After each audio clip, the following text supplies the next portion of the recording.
చదువుకుందాం. కొంచెం ఇది సౌండ్ పెడతారా? కొంచెం ఇది కొంచెం బేస్ బేస్.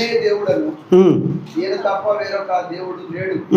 మృతునందించువాడను బ్రతికించువాడను నేనే, గాయపరచువాడను స్వస్థపరచువాడను నేనే, నా చేతిలో నుండి విడిపించువాడు ఎవడనో లేడు. చాలు. మరొకసారి నేను చదువుతాను, జాగ్రత్తగా గమనించండి. ఇదిగో నేనే దేవుడను. ఎవరన్నా చెప్పారా ఈ మాట ఈ లోకంలో? నేను I am that I am అని అన్నాడు. హీబ్రూలో Yahweh, I am that I am, నేను ఉన్నవాడును అని అన్నాడు మోషేతో. అదే మోషే చెప్తున్నాడు, ఇదిగో నేనే దేవుడను, నేను తప్ప వేరొక దేవుడు లేడు. మృతి నొందించువాడను బ్రతికించువాడను నేనే. వినండి జాగ్రత్తగా. గాయపరచువాడను స్వస్థపరచువాడను నేనే, నా చేతిలో నుండి విడిపించువాడెవడను లేడు. ఈ మాటలోని పరమార్థాన్ని పరిశుద్ధాత్మ దేవుడు మనకు బయలుపరిచినట్లుగా ఒక మాట ప్రార్థన చేసుకుందాం. దయచేసి అందరూ ఈ దినం దేవుని సన్నిధికి ఎగిన మీరు, నాతో దేవుడు మాట్లాడాలని ఆశయం, ఆ ఆసక్తితో దేవుని సన్నిధికి వస్తే ఒక మాట ప్రభుని అడగండి. యేసయ్యా నాతో మాట్లాడు నాయన అని ఒక మాట ప్రభుని వేడుకుందాం, ప్రార్థన చేసుకుందాం. మహాపరిశుద్ధుడును మిక్కిలి ప్రేమ కలిగిన మా ప్రభు, జీవము కలిగిన మీ నామమునకు వందనాలు స్తోత్రాలు చెల్లిస్తున్నాం. రాజా, మా రక్షకుడా, మమ్మల్ని ఎంతగానో ప్రేమించి ఈ విధంగా నీ సన్నిధికి నడిపించినందులకే స్తోత్రాలు, మీకు వందనాలు చెల్లిస్తున్నాం. ప్రభువా, ముఖ్యంగా అనేకులకు లేని ఈ భాగ్యాన్ని మీరు మాకు అనుగ్రహించారు. కృతజ్ఞులమై నీకు స్తుతులు స్తోత్రాలు చెల్లించుకుంటున్నాం. ఈ సమయంలో ప్రభువా, మరి ధ్యానించడానికి గాను ఏర్పాటు చేయబడిన వాక్య భాగాన్ని మా నిమిత్తం మీరు ఆశీర్వదించమని, మా అందరితో ఏ హృదయానికి ఎలాంటి వర్తమానం అవసరమైనదో ఆ విధంగా ప్రతి ఒక్కరితో మాట్లాడండి ప్రభువా. హృదయాలు తెరవండి నాయన.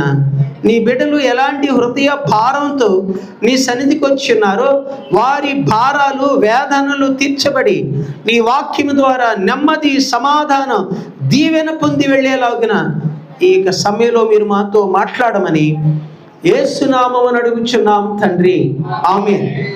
ప్రియమైన దేవుని బిడ్డలారా, కొద్దిసేపు దేవుని వాక్యాన్ని చాలా శ్రద్ధగా ధ్యానం చేద్దాం. ధ్యాస పెట్టి దేవుని మాటలు ఆలకించాలని మనం చేస్తూ ఉన్నాను. రాత్రి కూడా ఈ భాగాన్ని గురించి మాట్లాడుకున్నాం. కొంతమంది బిడ్డలు కనెక్ట్ అయ్యారు, విన్నారు, కానీ కొంతమంది కనెక్ట్ కాలేదు.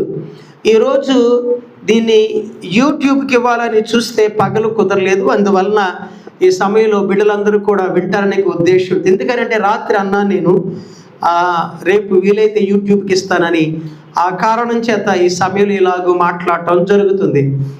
ద్వితీయోపదేశ కాండం అనేది మోషే తన ప్రజలైన ఇశ్రాయేలీలతో రెండో పర్యాయం చేసిన దైవోపదేశాన్ని ద్వితీయోపదేశ కాండం అని అంటారు. ద్వితీయో అన్న మాటకు ఇంగ్లీష్లో డ్యూటరోనమీ అంటే రెండవ మారు చేసిన ఉపదేశం. రెండవ మారు ఉపదేశం చేసింది ఇదైతే మొదటిసారి ఎక్కడ చేశాడు? మొదటిసారి ఐగుప్తు నుండి బయటికి వచ్చి ఎర్ర సముద్రం దాటిన తర్వాత వారు సీనాయి అరణ్యంలో ఉన్నప్పుడు దేవుడు మోషేను దేవుని పర్వతం మీదకి పిలిచి ఏమైతే ధర్మశాస్త్రం ఇచ్చాడో దాన్ని ఉపదేశించాడే అది మొదటి ఉపదేశం. నిర్గమాకాండంలో మొదటి ఉపదేశం విన్నవాళ్ళు తర్వాత ఏమన్నారంటే మోషేతో, ఆ పాపిక ఏంటో పాలు తేనెలు ప్రవహించు దేశం అంటావు, ఆ కనాను అంటావు, మేము చక్కగా ఐగుప్తులో చక్కగా దోసకాయలు కీరకాయలు తింటూ అయ్యో మాంసపు కుండలద్దా అన్నప్పుడు మేమేలా చావలేదు, మేము కనానుకు వచ్చే కంటే we go back to Egypt and serve Pharaoh, మేము ఐగుప్తుకి తిరిగి వెళ్తాం, ఫరోని సేవిస్తాం అన్న మాట దేవుడు పట్టుకున్నాడు. ఏ మాట? మేము కనాను రాము. దేవుని బిడ్డలారా, మనము దేవుని బిడ్డలం. దేవుడు మన మాటలు ఆలకిస్తాడు. మన నోట ఏమైతే పలుకుతామో దేవుడు ఆ మాటను పట్టుకుంటాడు.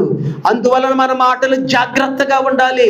ఒక పర్యాయం దేవుడు మనం పలికిన మాటను పరలోకంలో ఉండి ఆమేన్ అంటాడు.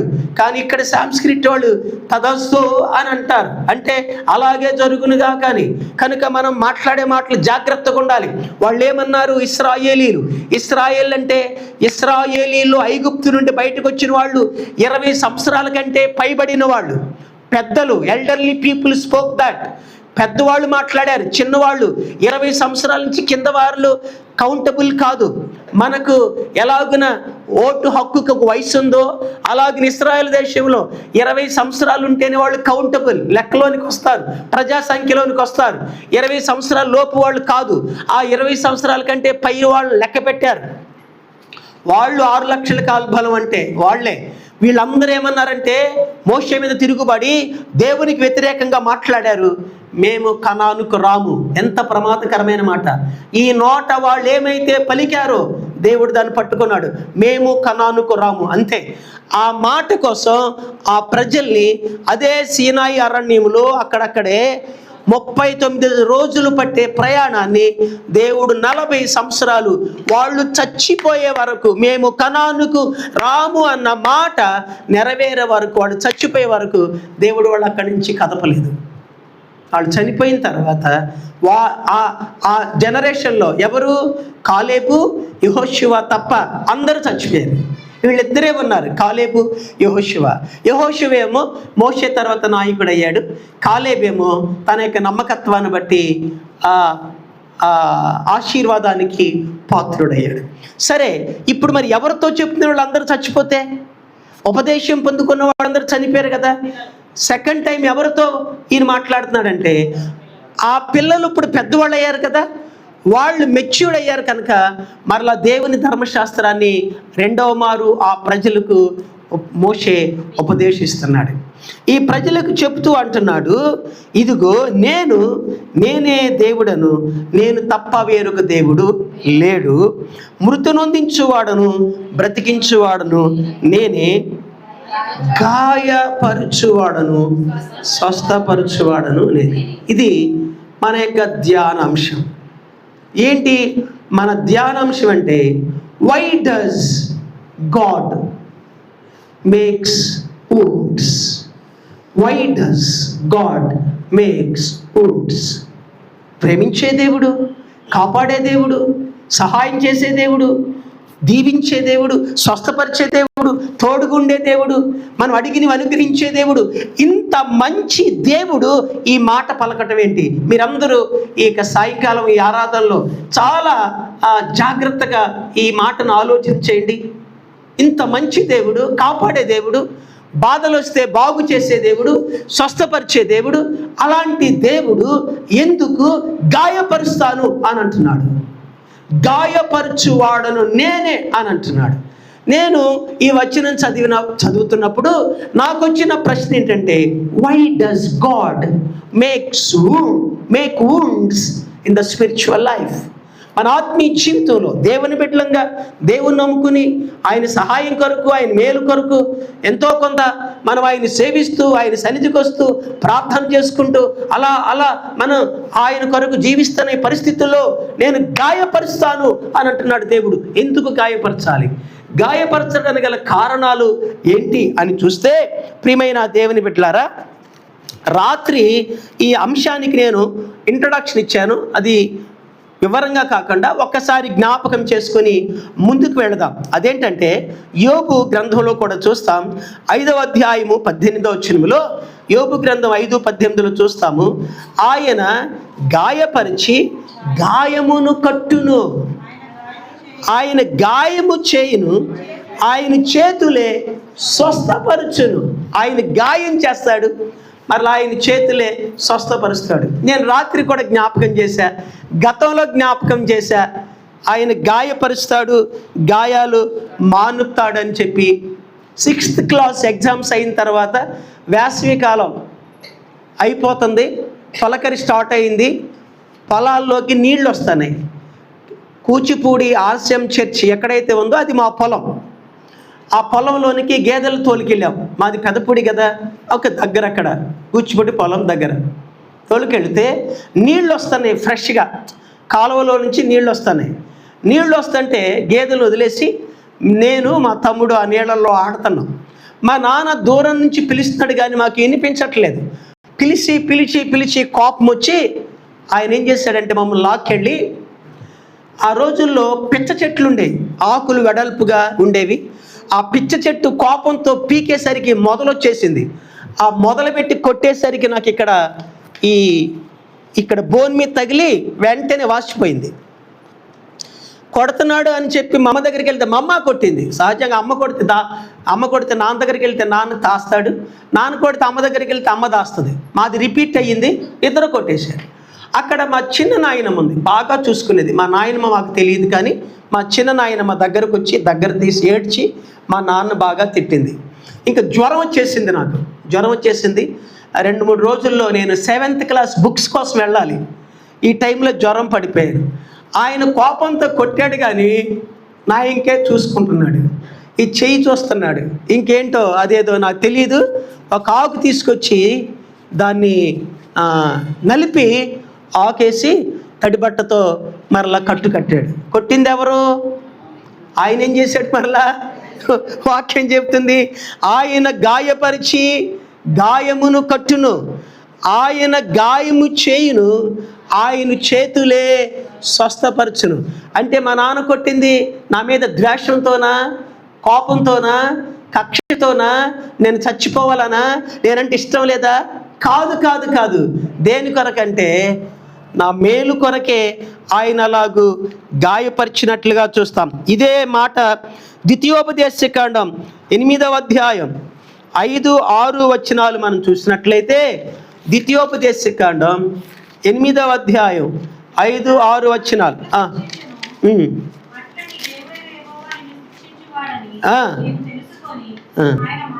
ఒకడు తన కుమారుని ఎట్లు శిక్షించెనో అట్లే నీ దేవుడైన యెహోవా నిన్ను శిక్షించువాడని నీవు తెలుసుకొని ఆయన మార్గములో నడుచుకున్నట్లును ఆయనకు భయపడినట్లును నీ దేవుడైన యెహోవా ఆజ్ఞను గైకొనవలెను.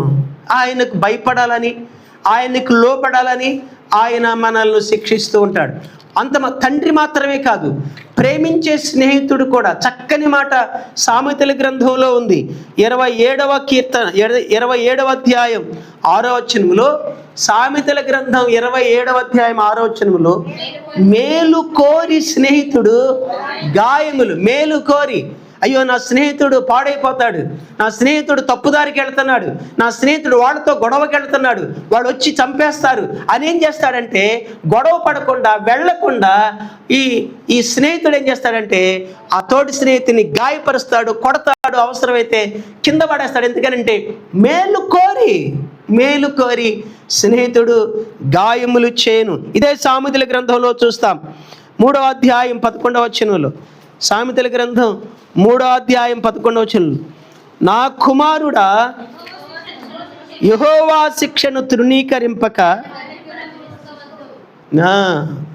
దేవుడు మనల్ని శిక్షించినప్పుడు మనం తృణీకరించకూడదు. ఇక్కడ ఒక విషయాన్ని ముందుకెళ్లే ముందు నేను జ్ఞాపకం చేయాలని ఆశపడుతున్నాను.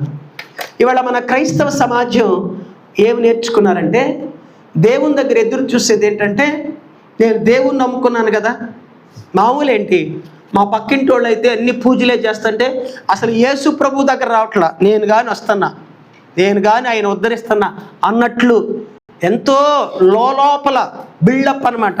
నేను వస్తున్నాను కదా, ఈ దేవుడు నన్ను ఎప్పుడు ఆశీర్దిస్తూ ఉండాలి, ఈ దేవుడు ఎప్పుడు నన్ను స్వస్థపరుస్తూ ఉండాలి, ఈ దేవుడు ఎప్పుడు నాకు తోడుగా ఉండాలి, ఈ దేవుడు ఎప్పుడు నాకు మేలు చేయాలి, ఈ దేవుడు ఎప్పుడు నన్ను కాపాడాలి.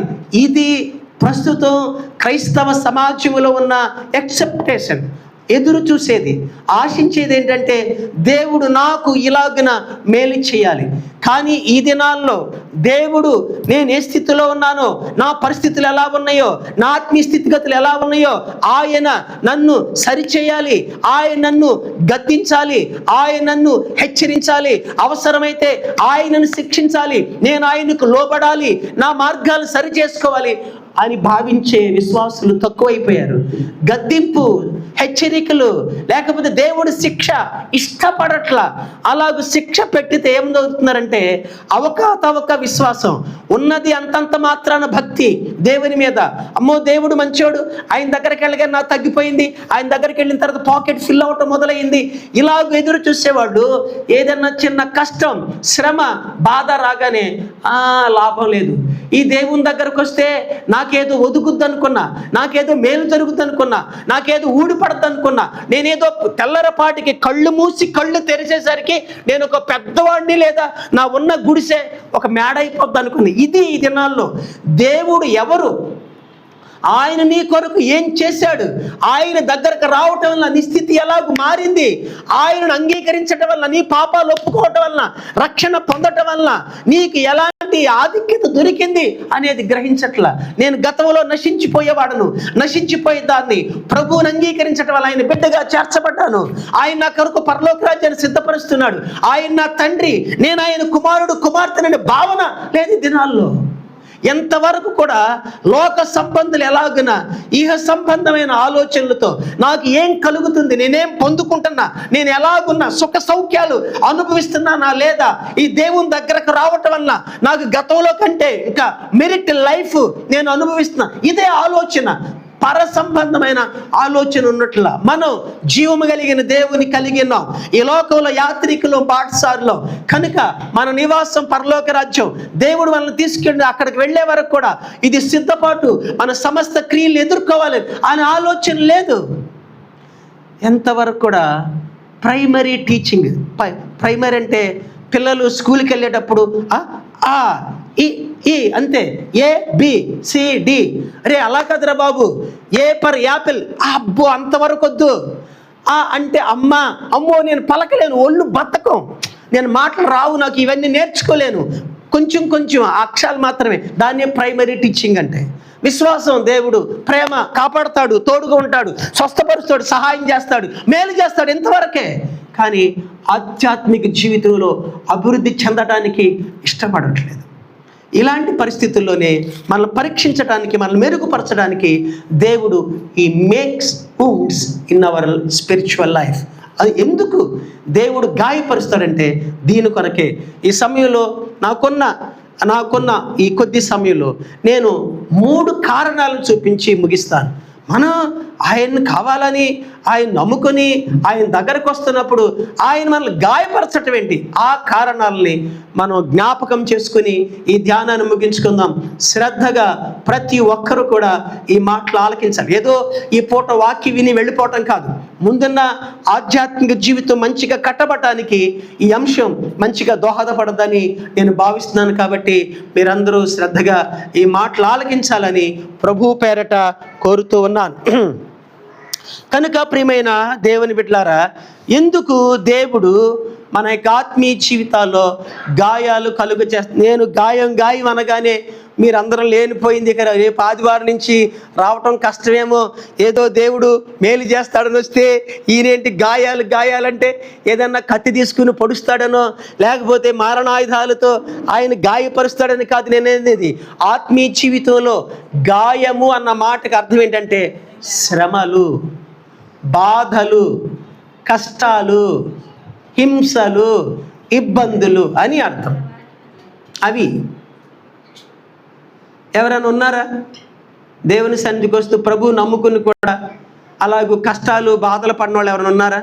ఇప్పుడు దారిలో నిలబడితే రమణమ్మ గారు వస్తున్నారు. రమణమ్మ గారు పోయిన వారంలో కూడా సహవాసానికి రాలేదు. అంత క్రితం వారం దేవుని సన్నిధికి రాలా. అమ్మ ఎట్లా ఉన్నారని అడిగా. నేను ఏం చెప్తానయ్యా, ఏం బాగలేదయ్యా అని అంటున్నాను. బాగలేదయ్యా, తల తిప్పుతుంది. గతంలో కూడా చెప్పారు. ఇప్పటికీ మన సహవాసంలో ఉన్న భాగ్యం ఏంటంటే, నేను బుధవారం శనివారం ఆ నిబంధన రోజున పలాని బలహీనత ఉంది, ఇప్పుడు ఆదివారం వెళ్తాం కదా, నేను ఏమన్నా ప్రాముఖ్యమైన ప్రార్థన విషయాలు ఉంటే గ్రూప్లో పెడతా. లేదు బుధవారం శనివారం పలాని వాళ్ళు ఇలా ఉన్నారు ప్రార్థన చేయమంటే ఆ వ్రత నిబంధనలు బిడ్డలు ఇప్పటికీ రమణం గారి తల స్కానింగ్ చేయాలంటయ్యా, రమణ గారి తలలో ఏ బాధ లేకుండా చెయ్యాలి అని ప్రార్థన చేస్తున్నారు. అది ఒక వరం మనకు మన సహవాసంలో. అది ఎంతవరకు ఆ తర్వాత కూడా ఇలా నాకు తెలియదు. ప్రస్తుతం మాత్రం చెప్పుకునే విషయాల్ని ప్రార్థన చేసే తల్లులు ఉన్నారు. వాళ్ళు కనపడినప్పుడు వందనాలు చెప్పండి, సరేనా? పైనుంచి కిందకి చూస్తే ఉపయోగం ఉండదు. వాళ్ళని వందనాలు చెప్పాలి, మీరు మా కొరకు ప్రార్థన చేస్తున్నారని. అలాగే నా ప్రియమైన దేవుని బిడ్డలారా, మరి రమణమ్మ గారు నిజమే ముఖం కూడా వాసింది. అంత మాత్రాన యేసయ్య మంచోడు కదా? రమణమ్మ గారు మంచోడేనా? మంచోడు కాబట్టి కొడికిపాటి జైల్లో ఉండేవాడు, అవునా కదా? ఎంతో మేలు చేశాడు, ఎన్నో విషయాలు, మనవరాళ్ళ విషయంలో, డెలివరీ విషయంలో, బలహీనతల విషయంలో ఎన్నో సమస్యలు దేవుడు సహాయం చేశాడు.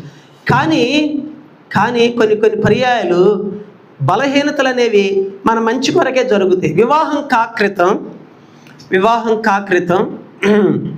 పశ్చిమ గోదావరి జిల్లా తరచుగా సువార్త కూడికలకు వెళుతూ ఉండేవాడిని. అప్పుడు కాటవరెడ్డిపల్లి వలసపల్లిలో దిగి ధర్మాజిగూడెంలో దిగి, ధర్మాజిగూడానికి వలసపల్లికి మధ్యలో కాలువ, అవతలది పశ్చిమ గోదావరి జిల్లా, ఇవతలది కృష్ణా జిల్లా. ధర్మాజిగూడెంలో దిగి వెళ్ళాలి. ఒక సహోదరుడు బండి వేసుకొచ్చాడు. ఆ బండి మీద వెళ్తున్నాం, భయంకరమైన ఎండలు, వేసవికాలం. చుట్టూ తోటలు, మిరపకాయ తోటలు అక్కడ ఎక్కువ, మిరప తోటలు, ఏయో ఆ పంటలు ఉన్నాయి. ఒక చోట కార్నర్లో ఒక బడ్డీ ఉంది. ఆ బడ్డీ దగ్గర ఆపాడు. అన్న సోడా తాగి వెళ్దామని అంటే సరేనన్న. ఈలోపు ఇంకొక అబ్బాయి వచ్చాడు.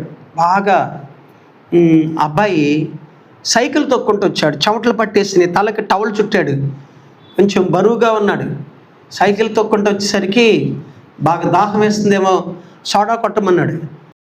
ఆ అబ్బాయి ఇలాగూ సోడా తాగుతుండగా ఆ బడ్డీలో ఉన్న అతను అన్నాడు, అయ్యా అదేంటయ్యా నీ టైర్కి ముళ్ళు గుచ్చుకుందిగా అన్నాడు. ముళ్ళు గుచ్చుకుందా అని ఈ సోడా తాగకూడదని కింద పెట్టి ఏం చేశాడంటే ఆ ముళ్ళు లాగేశాడు. ముళ్ళు లాగితే ఏమైపోయింది, గాలి మొత్తం పోయి. ఇప్పుడు అంటాడు అతను, అరే ఆ ముళ్ళు అలా ఉన్నా బాగుండేది, నేను మా ఊరు చేరిపోయేవాడిని, అక్కడికి వెళ్ళాక పంచర్ వేయించుకునేవాడిని. ఏముంటే బాగుండేది, నాకు ముళ్ళుంటే అలాగే ఉంటే బాగుండేది. అదే మాట అంటాడు పౌలు కూడా, నా శరీరములో ముళ్ళుండడు నాకు మేలు. కొన్ని పర్యాయాలు అవసరం, అంతేగాని ఏం ప్రభువా ఏ ఈ తలనొప్పి, ఏంటి ప్రభువా ఈ చెవి నొప్పి ఆయన అనకూడదు. ప్రభువా స్తోత్రం అనాలి. ముళ్ళుండుట నాకు మేలు. అబ్బా అసలు ఇవాళ అలా కాదు, లగ్జూరియస్గా, సుఖ సౌఖ్యంగా, హ్యాపీగా ప్రభు నమ్ముకున్నావంటే, ఆయన సన్నిధికి వస్తున్నావంటే ఏ బాధ, ఏ కష్టం, ఏ నొప్పి, ఏ ఇబ్బంది ఉండకూడదు.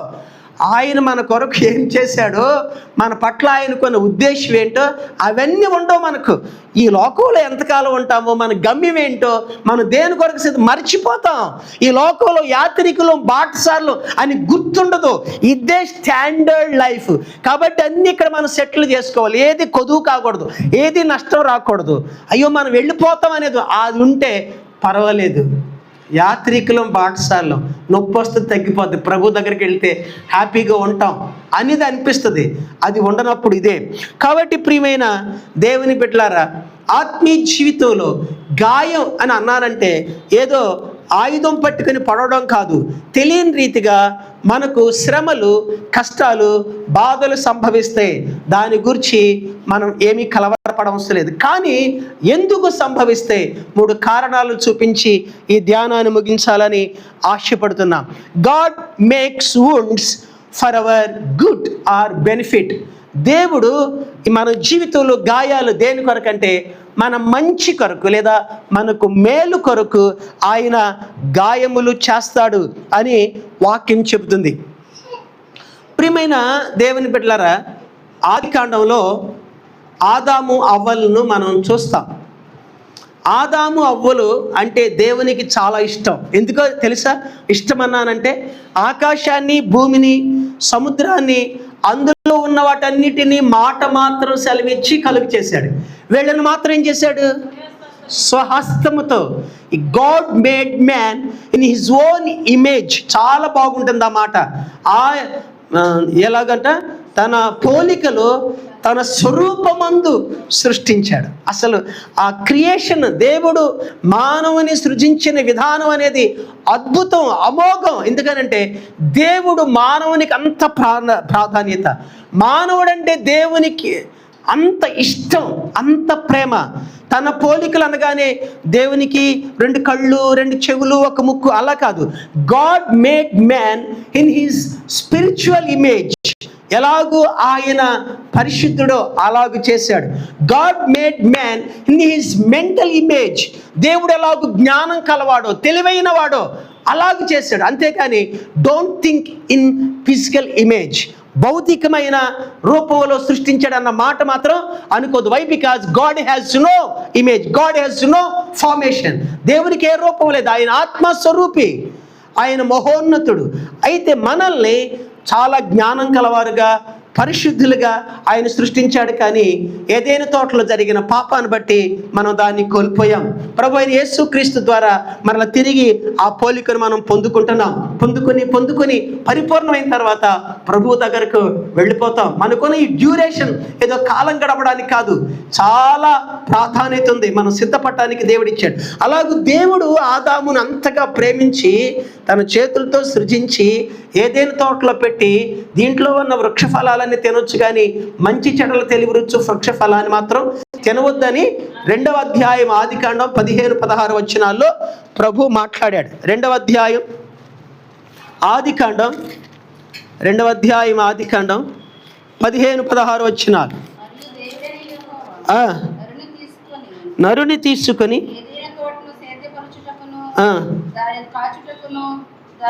ఉంచెను. మరియు దేవుడైన యెహోవా, ఈ తోటలో ఉన్న ప్రతి వృక్ష ఫలమును నీవు నిరభ్యంతరంగా తినవచ్చును, అయితే మంచి చెడలు తెలివినిచ్చు వృక్ష ఫలమును తినకూడదు, నీవు వాటిని తినమును నిశ్చయముగా చచ్చేదవని. అవి తిన్నావా నువ్వు చచ్చిపోతావు అని చెప్పాడు దేవుడు. కానీ మరి ఆదాము దేవుని మాటను మీరాడు. ఆజ్ఞ అతిక్రమం పాపం వలన వచ్చిన జీతము మరణం. యాకోబు పత్రిక 1వ అధ్యాయం 15వ వచనం. హల్లెలూయా, దేవునికి స్తోత్రం.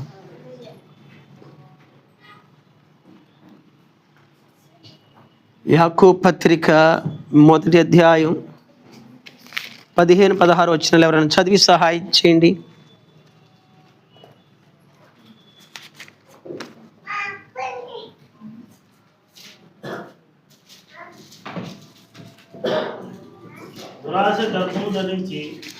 దురాశ గర్భం ధరించి పాపమును కనగా పాపము పరిపక్వమై మరణం. అంతే, పాపం పరిపక్వం ఏమవుతుంది? మరణం. కాబట్టి ఇప్పుడు ఆదాము ఏమైపోయాడు? నిశ్చయముగా తిను నువ్వు చచ్చేదావు అన్నాడు కదా. ఇప్పుడు చచ్చిపోయాడా లేదా? మాట్లాడరు. చనిపోయాడు. ఫిజికల్గా కాదు, భౌతికం కాదు, ఆత్మలో చచ్చిపోయాడు. ఈ ఆత్మలో చనిపోయిన ఆదాము ఇలాగ ఏదైనా తోటలో ఉంటే రేపు ప్రొద్దున అతను ఏమవుతాడంటే ఇంకా ప్రమాదకరమైన పని చేస్తాడు. అదేంటి? జీవవృక్ష ఫలాన్ని తింటాడు.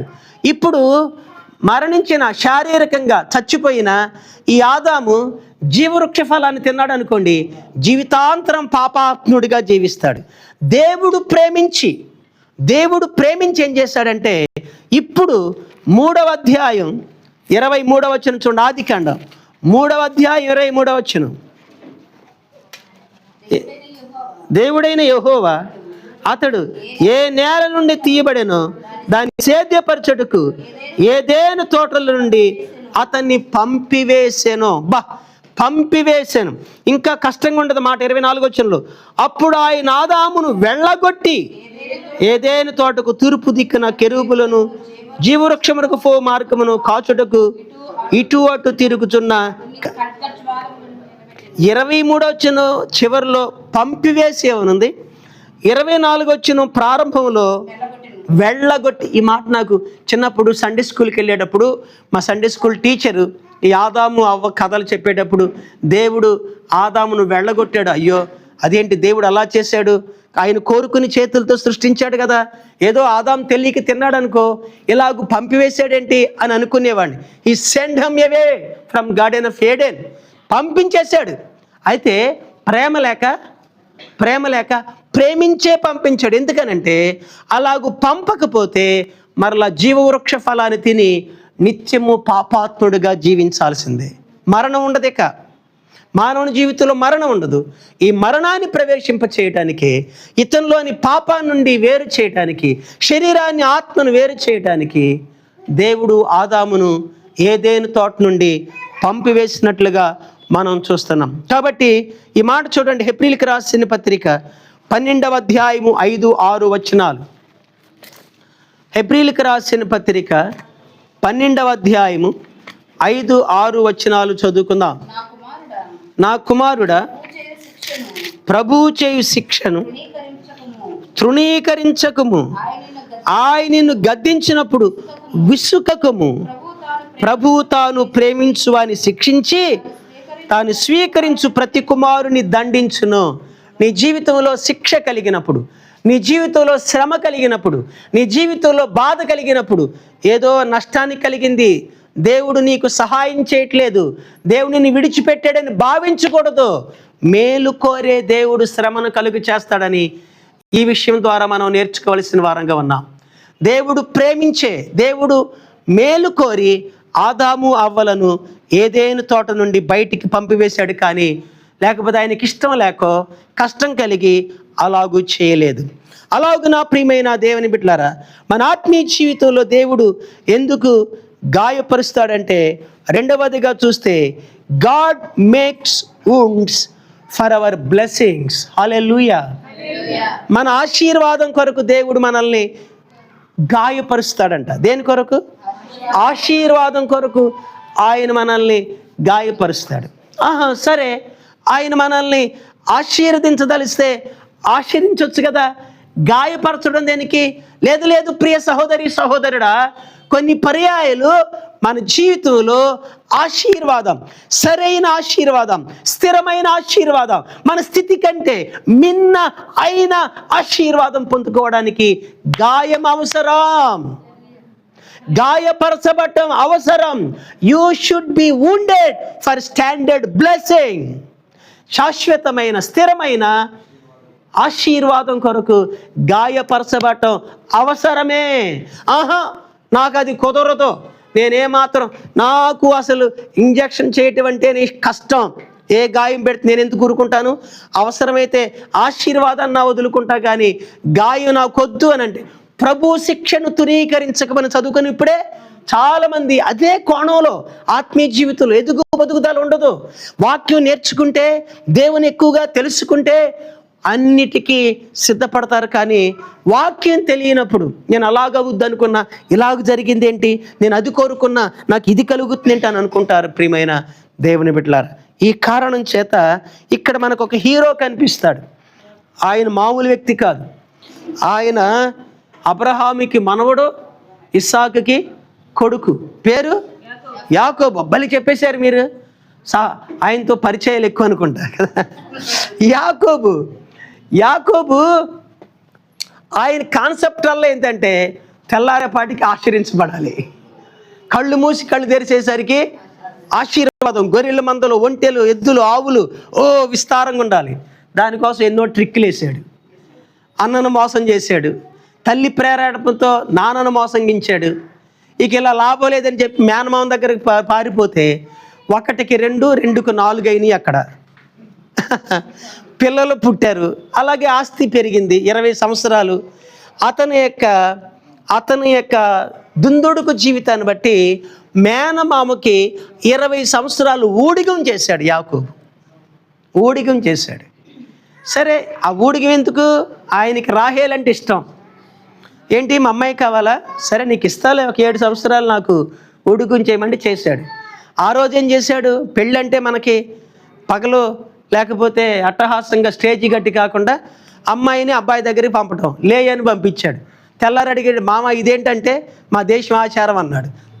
తాడిందన్నే ఎవడుంటే తలందన్నే ఉంటాడు, కాబట్టి ఏం చేయలే. ఇప్పుడు అది కాదు మామ, నేను రాహేల్ కోసం ఊడిగం చేశానంటే పర్వాలేదులే, అసలు దాన్నే నీకు ఇస్తా కానీ ఇంకొక 7 సంవత్సరాలు చేయమన్నాడు. 14 జీతం కోసం ఒక 6 ఏళ్ళు, 20 సంవత్సరాలు అంటాడు. ఇప్పుడు 20 ఏళ్ళు అయిన తర్వాత, ఇదిగో పెద్దమ్మాయి, చిన్నమ్మాయి, నా మాట వినండి, మీ నాన్న నన్ను 10 సార్లు మోసం చేశాడు. దేనికి? ఇస్తానన్న జీతం ఇవ్వకుండా 10 సార్లు మార్చివేశాడు. నేను మోసపోయా, అంతే. మరి ఏమవుద్ది? నువ్వు మోసం చేసి వచ్చావు, ఇప్పుడు ఏమైపోయావు? 10 సార్లు మోసపోయాం. సరే లాభం లేదు, వెళ్ళిపోతామంటే వాళ్ళు కూడా రెడీగా ఉన్నారు. ఆ పుట్టింటి దగ్గర ఉండడానికి ఇష్టం లేక.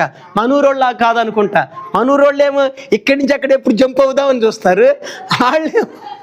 వాళ్ళేమో 20 సంవత్సరాలు ఉండబట్టే విసిగిపోయి అసలు ఎప్పుడు మన అత్తగారింటికి వెళ్ళిపోతామని వాళ్ళు రెడీగా ఉన్నారంట.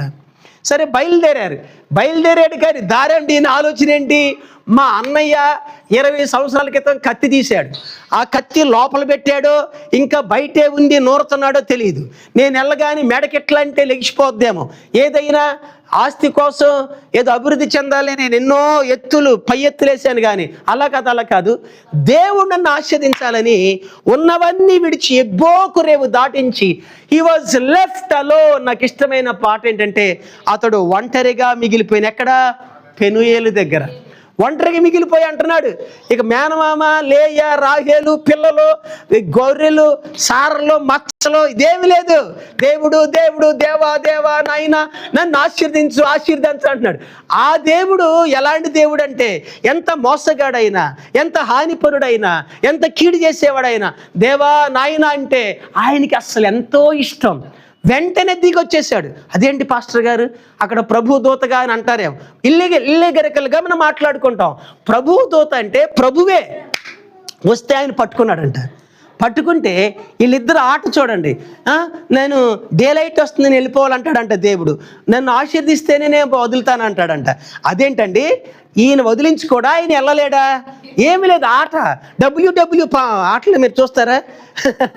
ఆటలో చిన్నపిల్ల ఆ పెద్దోడిని పుష్కు అని అంటది. అంటే ఆ పెద్ద ఆయన తిరిగి కొట్టలేడా? ఆ పిల్లని గెలిపించాలి, అబ్బా అని పడిపోతాడు. అది తండ్రి కూతురు మీద ఉన్న ప్రేమతో అట్లాడి ఆ కింద పడిపోయిన కూతుర్ని పైనేసి నువ్వే గెలిచావు అని అంటాడు. అలాగూ దేవుడు మనతో ఆటలాడతాడు. యాకోబుతో ఆడుకున్నాడు. వదలకుండుట చూచి, ఆ మాట దయచేసి చదవండి. ఆదికాండం 32వ అధ్యాయం, ఆదికాండం 32వ అధ్యాయం 24వ వచనం చదువుకుందాం. యాకోబు ఒక్కడు మిగిలిపోయెను, ఒక నరుడు తెల్లవారు వరకు అతనితో పెనుగులాడెను. ఇది నాకు ఆశ్చర్యకరమైన మాట. పాస్టర్ గారికి ఏమైనా అర్థమైతే చెప్తాను నేను ఇప్పుడు వెళ్ళేటప్పుడు. తాను గెలవకుండుట చూచి దేవుడు గెలవలేడా? దేవుని గెలవలేడా? యాకోబుని ఇట్లంటే మళ్ళీ ఎగిరి అక్కడ పడతాడు, వెళ్ళి వాళ్ళ నాన్న దగ్గర పడతాడు. అలా చేయలేక కాదు, యాకోబు మీద ఉన్న ప్రేమతో గెలవకుండుట చూచి ఏం చేశాడు? తొడగూటి మీద అతనిని కొట్టాను. ఇది మనల్ని ఆశీర్దించడానికి దేవుడు మనల్ని గాయపరుస్తాడంటే ఇది కారణం. కొట్టకుండా ఆశీర్దించలేడా? కొట్టవలసిన పరిస్థితి అక్కడ. ఎందుకనంటే దేవుడు అడిగాడు, నన్ను ఆశీర్దించమంటున్నావు కానీ నీవెవరివి, నీ కథ ఏంటి, నీ పేరేంటి అని అన్నాడు. ఎందుకంటే ఈయనకి పేరు డైరెక్ట్గా చెప్పి అలవాట్లేదు. వాళ్ళ నాన్న దగ్గర కూడా ఒకటి చెప్పాడు, నీ పేరేంటి ఏమని చెప్పాడు? ఏషావు అని చెప్పాడు. ఆయనకి డౌట్ ఉండి తడిము చూస్తే ఏషావు, స్వరం చూస్తే యాకోబు. ఆయన ఆకలి గుండి తినేసి ఆశీర్దించాడు, అది వేరే విషయం. కానీ దేవుణ్ణి మోసం చేయలేడు కదా. ఇప్పుడు చెబుతాడా లేదని అడిగితే యాకోబు అని ఒప్పుకున్నాడు. దేవునికి స్తోత్రం. యాకోబు అన్న మాటకు అర్థం ఏంటంటే మడిమిని పట్టుకున్నవాడు లేదా మోసగాడని అర్థం. ఇతన్ని ఆశ్రయించడానికి ఇది పేరు అడ్డంగా ఉంది, అతని క్యారెక్టర్ అడ్డంగా ఉంది, అతని బిహేవియర్ అడ్డంగా ఉంది. ఈయనైతే పట్టుబడుతున్నాడు, దేవుని వదలట్లా. నువ్వేమన్నా చెయ్యి, నన్ను కొట్టు, చంపు, ఎరగొట్టు కాళ్ళు, కానీ నాకు ఆశీర్వాదం కావాలి. ఆ పేరుని బట్టి, అతని ప్రవర్తన బట్టి దేవుడు వాళ్ళిద్దరూ పెనుగులాడుతుండగా, ఒక్కొక్కసారి ఫ్రెండ్స్ మంచిగా ఊరికి ఆడుకుంటూ పెనుగులాడేటప్పుడు దెబ్బలు తగులుతాయి కదా, తగులుతాయా లేదా? తల్లి పిల్లలు ఆడుకుంటూ ఒకసారి గాజులు తెగి ఒకసారి గీసుకుని రక్తం వస్తుంది. నిజంగా అది కొట్టాలని కాదు, పెనుగులాట. ఈ దేవుడు, ఇది భక్తునికి భగవంతునికి మధ్య ఉన్న అనుసంధానం. ఇది దేవుడు వదిలించుకోలేడా? ఈయన వదలలేడా? కాదు. అసలు ఈ భాగం చదివినప్పుడు నాకు చాలా ఆశ్చర్యంగా ఉంది. యాకోబు మాత్రమే కాదు, ప్రియ దేవుని బిడ్డలారా, నీ ఎడల నా ఎడల కూడా అలాగే చేస్తాడు దేవుడు. మనమంటే ప్రేమ అండి దేవునికి. మనమంటే ఇష్టం. ఆయన మనల్ని ఆశీర్వదించడానికి ఇష్టపడతాడు. ఆయన ఎయిమ్ అదే, ఆయన గోల్ అదే. ఆయన మానవుని సృష్టించినప్పుడు పలికిన మాట కూడా అదే, బీ ఫ్రూట్ఫుల్ అన్నాడు. మీరు ఫలించి అభివృద్ధి చెందండి. It is God's aim. మనం ఆశీర్వదించబడటం దేవునికి ఇష్టం. కాకపోతే మనకున్న లోపాలను బట్టి కొట్టవలసి వచ్చింది. యాకోబు తొడగూటి సడిలిందంట. ఇప్పటికి ఇశ్రాయేలీలు దాన్ని గుర్తుపెట్టుకుని ఆ భాగాన్ని తినరు. అయితే అరబ్స్కే గొడవ లేకుండా ఈ మధ్య ఒంటెలు చూస్తూ ఉంటాం, ఒంట్లో లాగిచ్చేస్తారు. ఎందుకంటే వాళ్ళకి తొడగూడు సడలేదు కాబట్టి. ఈ ఇశ్రాయేల్ మాత్రం అక్కడ వీళ్ళకి కొద్దిగా ప్రాబ్లం. అయితే ప్రియమైన దేవుని బిడ్డలారా, ఇక్కడ ఈ మాట చూడండి. హోషేయ గ్రంథం 12వ అధ్యాయం 3-4 వచనాలు. హోషేయ గ్రంథం 12వ అధ్యాయం 3-4 వచనాలు చదువుకుందాం.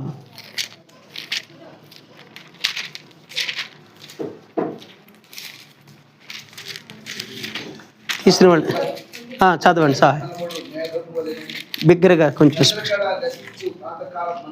హోషేయ గ్రంథం 3వ అధ్యాయం 12వ అధ్యాయం 12వ అధ్యాయం 3వ వచనం. తల్లి గర్భమందు యాకోబు తన సహోదరుని మడిమెను పట్టుకొనెను. మగసిరి గలవాడే అతడు దేవునితో పోరాడెను. అతడు దూతతో పోరాడి జయముందెను. అతడు కన్నీరు విడిచి అతని బతిమాలెను. బేతేలులో ఆయన అతనికి ప్రత్యక్షం. అక్కడ ఆయన మనతో మాట్లాడెను. దేవునికి స్తోత్రం. కనుక ప్రియమైన దేవుని బిడ్డలారా,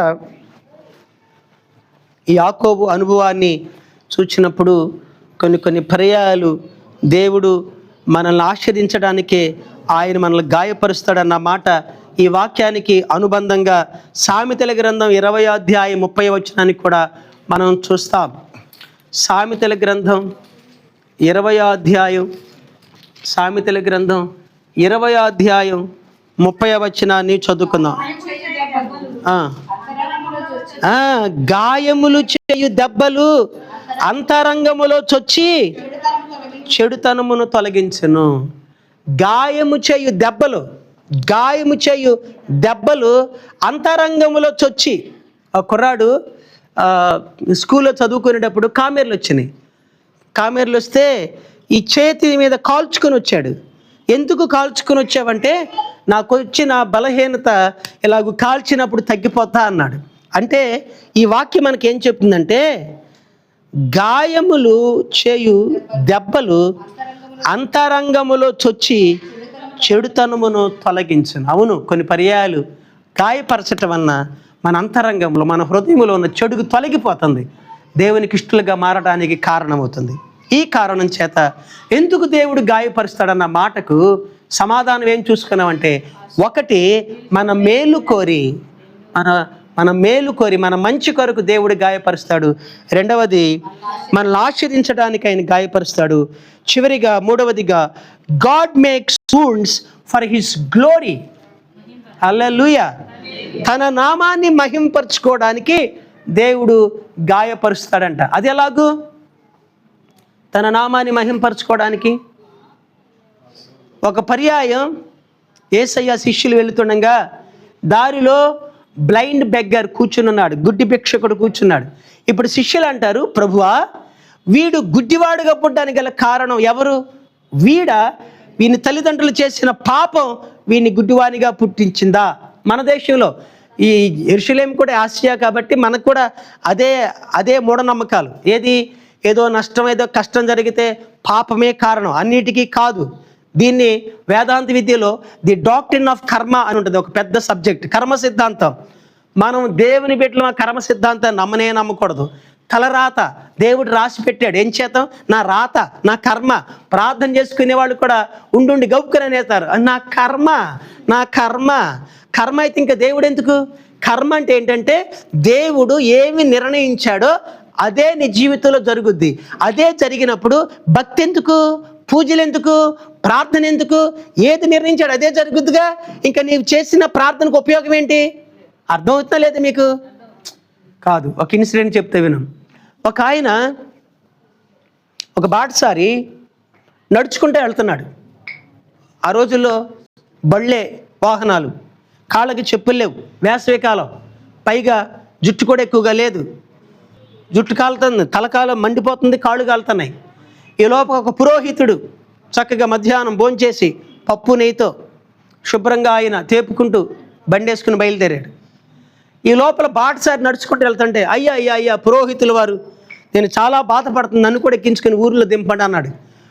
ఓరి నీకు భగవంతుడు పెట్టిన కర్మను నేను తప్పించకూడదు, నువ్వు అలాగ నడుచుకుంటూ రావాలని దేవుడు పెట్టాడు కాబట్టి అలాగ నడుచుకుంటురా, నీ కర్మ నేను తప్పించకూడదు. కొంత దూరం వెళ్ళేటప్పటికి ఎడ్ల బండి ఏమైందంటే నీళ్లు ఈ గాడి కొట్టి ఆ కాళ్ళలోంచి యువతల కాలంలోకి వస్తూ ఆ డొంక గాడి పడిపోయింది. గాడి పడిపోయి ఈ బండి చక్రాలు అప్పుడు ఈ చక్రాలు కదా బండి చక్రాలు, ఈ చక్రాలు రెండు దిగిపోయినాయి. ఈయన ఒక చక్రం లేపి మళ్ళీ వచ్చేసరికి రెండో చక్రం దిగుతుంది, ఇది లేపేసరికి అది లోపలికి వస్తుంది. ఇక ఇదే ఆట. ఈ లోపలికి నడుచుకుంటూ వచ్చేసాడు. నడుచుకుంటూ వస్తే అంటున్నాడు, ఓరి భగవంతుడు సమయానికి తీసుకొచ్చాడు నన్ను, నిన్ను నా దగ్గరికి. ఇప్పుడు నేను ఒకటేస్తే ఒకటి దిగుతుంది కాబట్టి నువ్వు ఒక చక్రం పట్టు, నేను ఒక చక్రం పడతా, ఇద్దరు ఊళ్ళోకి వెళ్ళిపోతాం అన్నాడు. లేదు పురోహితుల వారులారా, అది దేవుడికి పెట్టిన కర్మ కాబట్టి నీది నువ్వు అట్లా అనుభవించు, నేను మాత్రం ఇంకొంచెం 4 అడుగులే ఊళ్ళోకి వెళ్ళిపోతాను, నాకు ఏ కర్మ, నాకే బాధ వద్దని. ఇప్పుడు ఇది అసలు కర్మ సిద్ధాంతం నిజమేనా? ఈ పిచ్చి మాట మొదటే వాడకుండా ఇతను అక్కడే బండి ఎక్కించుకున్నట్లయితే ఇద్దరు కలిసి అవసరం అయితే వెళ్ళిపోయేవాళ్ళు, ఏ కర్మ ఉండేది. ఇప్పుడు అదే కర్మ ఇతనికి రిపీట్ అవ్వడానికి గల కారణం ఏంటంటే అతడు దాన్ని అలాగ మాట్లాడాడు కాబట్టి ప్రియమైన దేవుని బిడ్డలారా, కొన్ని పర్యాయాలు మనం చేసిన పాపం ఇక అంతే, దాన్ని ఎవరు తప్పించలేదు కాదు, అది అసంభవం, అలా కాదు. మరి ఎందుకు ప్రార్థనలు అయితే కావచ్చు, పాపానికి కలిగిన శిక్ష వస్తుందేమో, కానీ దయగలిగిన దేవుడు, ప్రేమ కలిగిన దేవుడు కనుక మనం ప్రార్థించినప్పుడు ఆయన తప్పిస్తాడు, మనకు మేలు చేస్తాడు. ఇక్కడ ఒక క్యారెక్టర్ని మీ మధ్య పెట్టాలని ఆశపడుతున్నా. ఆయన ఎవరో కాదు, యోబు ద్వారా దేవుడు ఎలాగూ తన నామాన్ని మహింపరుచుకున్నాడు. ఈ సాతానుడు దేవుడు తరచుగా తారసపడతా ఉంటారంట. సాతాను కనిపించినప్పుడల్లా దేవుడు అంటాడంట, నా దాసుడైన నా భక్తుడైన యోబుని చూసావా, యథార్థవంతుడు, భక్తిపరుడు, నీతిమంతుడు, ఏ పాపం చేయనివాడంటే ఈ సాతానికి ఒళ్ళు మండిపోతుందంట. యోబుని మెచ్చుకుంటున్నాడు. అలాగంటావు, అతనికి ఇచ్చిన ప్రొటెక్షన్ అంతా తీసే ఒకసారి, అతనికి ఇచ్చిన ఆశీర్వాదం వదిలే, అప్పుడు నీ ముఖం మీద అతను దూషించి నేను వదిలేస్తాడు. సరే చూడు, సైతాన్ అంటే ఒక్కరోజు 10 మంది పిల్లలు చచ్చిపోయారు, ఒక్కరోజు పంటలన్నీ కాలిపోయినాయి, ఒక్కరోజు పశువులన్నీ పోయినాయి, ఈ భార్య తను మాత్రం ఉన్నారు. అంటాడు యోబు, యెహోవా ఇచ్చాను, యెహోవా తీసుకుని ఆయన నామునకు స్తోత్రము కలుగునుగా కన్నాడు, దేవుని మాత్రం దూషించలే. సెకండ్ మీటింగ్లో మరలా యోబు అంటున్నాడు, ఈ సాతానుడు దేవుని కలుసుకుంటే దేవుడు అన్నాడంటే, చూసావా నేను దూషిస్తాడన్నాడు యోబు. లేదు, అతను భక్తిపరుడు, యథార్థవంతుడు. అంటే ఏం కాదు, నువ్వు అతనికి కాపుదలు ఇచ్చావు కదా, ఆ కాపుదలు తీసే అతడు దూషిస్తాడన్నాడు. సరే, ప్రాణం మీద మాత్రం నీకు అధికారం లేదు, ఏమైనా చేసుకో అన్నాడు. అయితే వచ్చి అతని శరీరాన్ని మొత్తితే శరీరం అంతా పాడైపోయింది. అతని శరీరాన్ని గోక్కుంటూ దేవా అంటే భార్య కుళ్ళుమండి అంటది. ఎందుకు ఇంకా యథార్థతను వచ్చి ఆ దేవుని దూషించి చావరాదా? మూర్ఖురాలు మాట్లాడినట్టు మాట్లాడుకో. సరే, ఈ యోబును దేవుడు పరీక్షించాడు, భరించాడు. యోబు ఎక్కడ దేవుని విమర్శించలా, దూషించాడు. దేవుడు జ్ఞాపకం చేసుకున్నాడు, యోబుకు ప్రత్యక్షమయ్యాడు, యోబుతో చెప్పాడు, నువ్వు కోల్పోయినవన్నీ నీకు ఇస్తానన్నాడు. ఇప్పుడు యోబు అంటాడు, నాకు తెలుసు నీ సంగతి ఏమని, నీవు సమస్త క్రియలను చేయగలవనియు, నీవు తలపెట్టినది ఏదియో నిష్ఫలము కానేరదని నాకు తెలుసు. యోబుకి బాధ క్రితం కంటే ఇప్పుడు దేవుడు ఎంత గొప్పవాడో తెలుసుకున్నాడు. హల్లెలూయా. ఆయన ఉత్తమత్వం ఎంత గొప్పదో. హి came to know how mighty God he is. ఎంత సర్వశక్తిమంతుడో, ఎలాంటి అద్భుత కార్యాలు చేయగలవాడో. యోబు దేవుని మహిమను ఎప్పుడు తెలుసుకున్నాడంటే తనకు బాధ కలిగినప్పుడు. యోబు గ్రంథం 42వ అధ్యాయము 2వ వచనం చదువుకుందాం. యోబు గ్రంథం 42వ అధ్యాయం 2వ వచనం. నీవు సమస్త క్రియలు చేయగలవనియు ఉద్దేశించినది ఏది నిష్ఫలము కానేరదనియు నేనిప్పుడు తెలుసుకొంటిని. హల్లెలూయా.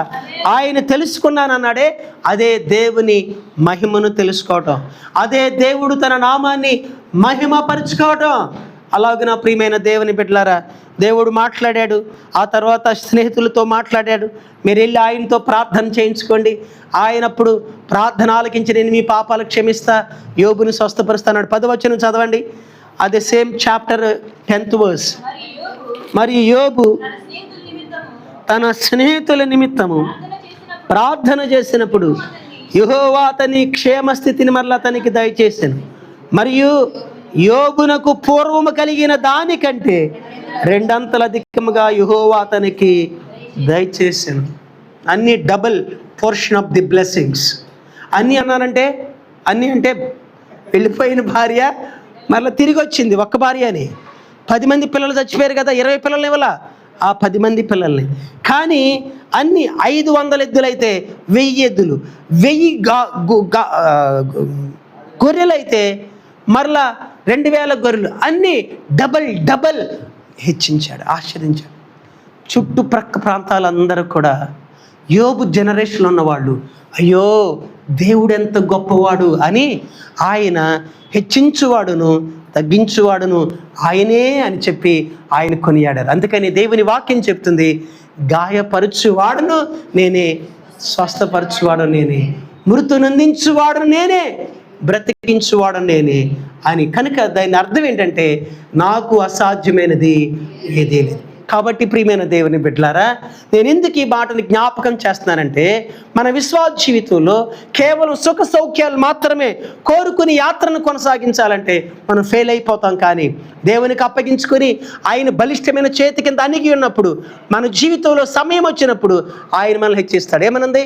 ఆయన బలిష్టమైన చేతి క్రింద దీన మనస్కులై అని తగిన సమయమందు ఆయన మిమ్మును. తగిన సమయం అంటే God has his own time. అదే ఆయన టైం కాదు, మేము టైం పెట్టుకుంటున్నాం. రేపు ఇవాళ ఆదివారం కదా, మరలా శనివారం రాత్రి 12 గంటలకల్లా నాకు తగ్గిపోవాలి, ఈ సమస్య పరిష్కారం.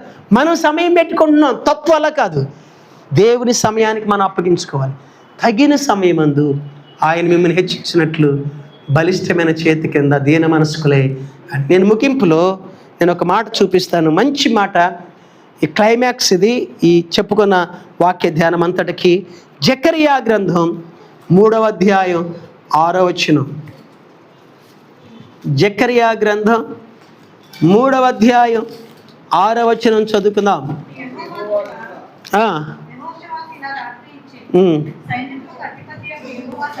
క్షమించండి అమ్మా, అది 13.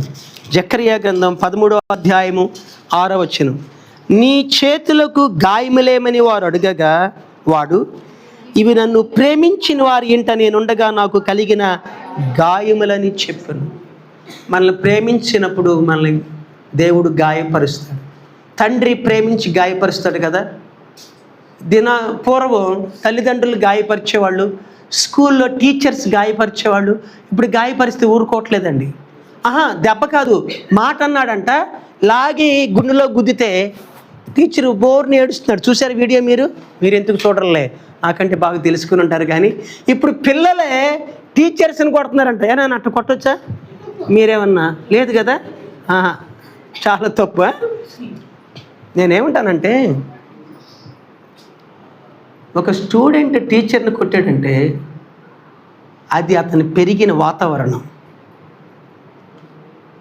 కుటుంబ పెంపకం అలాంటిది. ప్రాబ్లం విత్ ద పేరెంట్స్, అలాంటి పెంపకం.